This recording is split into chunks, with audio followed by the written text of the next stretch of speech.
Vamos agora para o primeiro tipo de ligação química, ligação iônica. Então, qual é a definição da ligação iônica? Ela é uma ligação eletrostática provocada pela atração das cargas opostas. Quem são essas cargas opostas? O íon positivo chamado de cátion e o íon negativo chamado de ânion. Quando você tem o composto cloreto de sódio, sódio é um metal, cloro é um ametal. Então essa ligação aqui é iônica. Como é que essa ligação ocorre? Se você olhar na distribuição eletrônica, o que é que vai acontecer? A distribuição do sódio ela é 1s2, 2s2, 2p6. Aqui eu diferenciei as cores. Em azul vai estar o cerne, em vermelho está a camada de valência.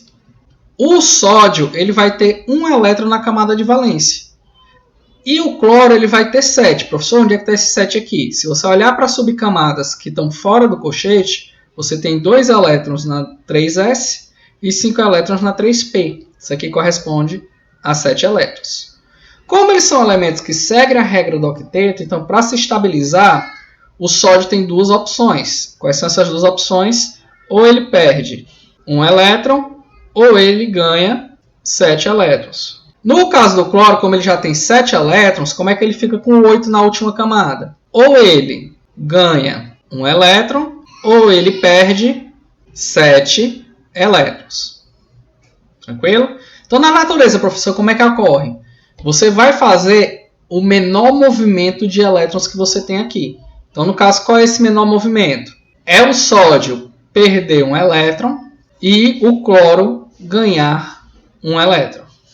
Então, quando os dois se encontrarem, os dois elementos se encontram, aqui é a representação da camada de valência. O sódio ele tem um elétron, como a gente está vendo aqui, e o cloro ele tem 7 elétrons na camada de valência. Então, ocorre a transferência do elétron para o cloro, o sódio vai ficar positivo devido à perda do elétron, e o cloro fica negativo devido ao recebimento desse elétron. Quando a gente faz a distribuição eletrônica agora, o que é que vai acontecer? Do sódio mais 1s2, 2s2, 2p6. O 3s1 ele vai sair, que é o elétron que saiu aqui. E no caso do cloro vai ficar 1s2, 2s2, 2p6, 3s2 e 3p6 devido ao elétron que vai entrar aqui. O elétron que sai daqui ele vem para o 3p5, formando agora um 3p6. Se a gente observar aqui, agora a última camada do sódio é a camada 2. Ela vai estar com 8 elétrons. E a última camada do cloro, que é a camada 3, ela também vai estar com 8 elétrons. Dessa forma, os dois vão ficar estáveis. Agora a gente vai ver como montar a fórmula de um composto iônico a partir das cargas de seus íons. Então, como é que acontece? Um composto iônico ele deve ser eletricamente neutro, ou seja, a soma de todas as cargas positivas elas tem que ser igual à soma das cargas negativas. A gente utiliza o que a gente chama de regra do escorregador para montar a fórmula do composto iônico. Como é que funciona isso? Você vai ter uma determinada quantidade de cátions, nesse caso é o AX+, e uma determinada quantidade de ânions, que é chamado de BY-. O B vai ser o símbolo do ânion, o Y vai ser a carga dele, o A é o símbolo do cátion e o X é a carga dele. Quando você formar o composto, o A e o B se juntam. Mas em que proporção? Aí que está a regra do escorregador. A quantidade de B vai ser igual à carga de A, sem o sinal. A quantidade de cátions A vai ser a quantidade da carga de B. Então vai ficar uma fórmula do tipo AYB. Exemplos. Vamos pegar aqui. Qual a fórmula do composto formado por Na+ e F-? Quando a gente tem esses compostos, esse mais significa um mais. E esse menos significa um menos. Então, se a gente utilizar a regra do escorregador aqui, um desce para cá e esse 1 desce para o outro lado. Então, a fórmula do composto vai ser NaF, porque o cátion vem primeiro do que o ânion, e a quantidade vai ser 1 do cátion para 1 do ânion. Esse 1 a gente pode negligenciar, pode colocar só NaF. Agora, vamos pegar o Ca2Cl-. O que vai acontecer? Ca2+ e Cl 1 menos. Fazendo a regra do escorregador, o 2 desce para cá e o 1 desce para cá. Então, o composto formado vai ser CaCl2. Como 1 a gente não precisa representar de forma explícita, só fica CaCl2. Então, essa é a fórmula do composto. Professor, por que tem que ser assim?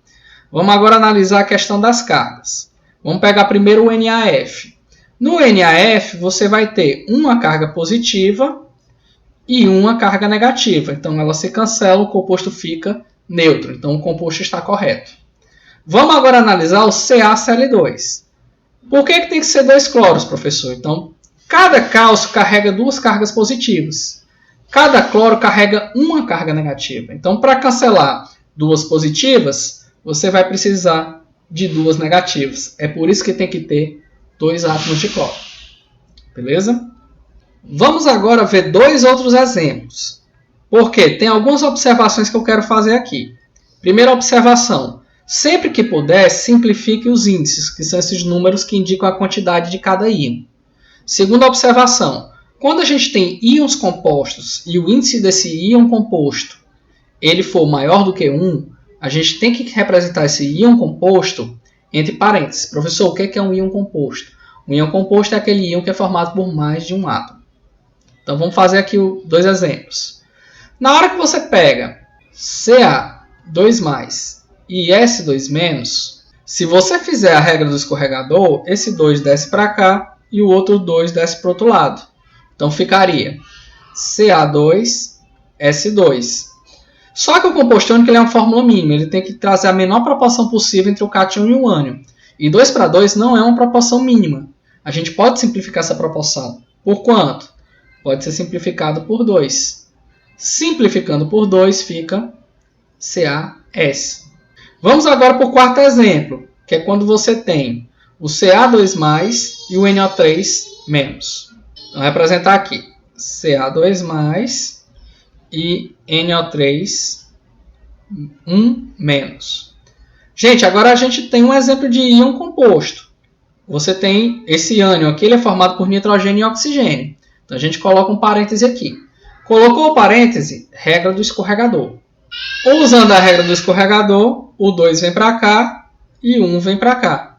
Então vai ficar CaNO3, 2. Professor, o 2 que está fora pode entrar multiplicando o que está dentro? Não, não pode. Porque você está dizendo que você tem 2 ânions NO3. Se você multiplicasse pelo que está dentro, você já muda o composto químico. Então não pode fazer isso.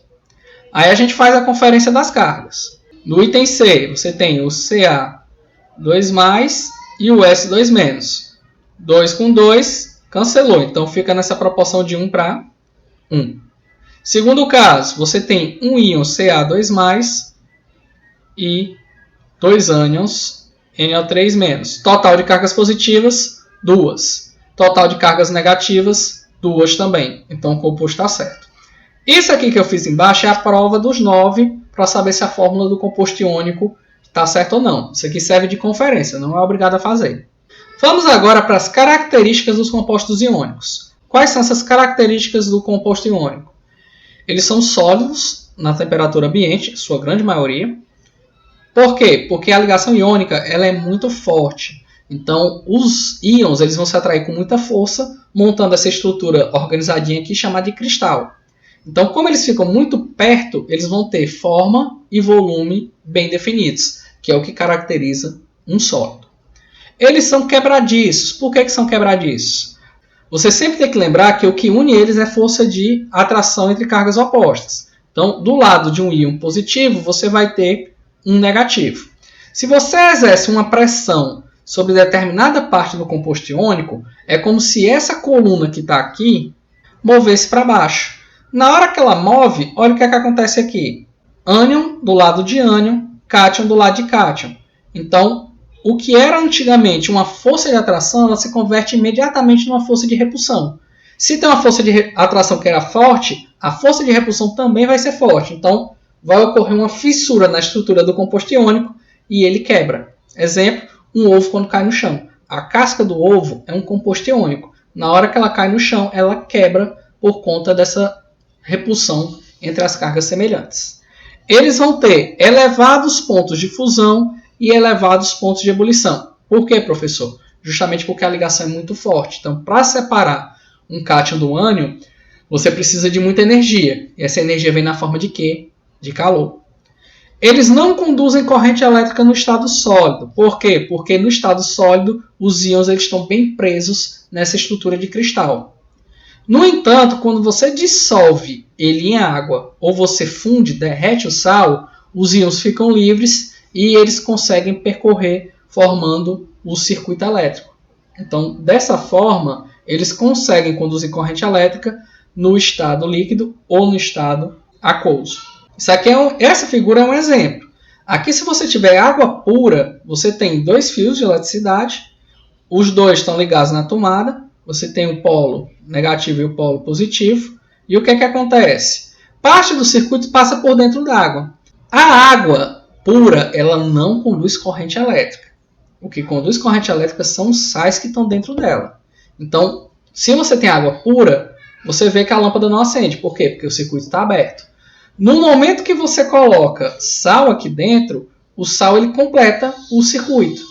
Então, o cátion vai atrás do polo negativo, o ânion vai atrás do polo positivo. Com isso, eles conseguem fechar o circuito e a lâmpada acende. Tendência de carga dos íons. Então, o que vai acontecer? Os metais eles tendem a formar cátions e os ametais eles tendem a formar ânions. Por que os metais formam cátions, professor?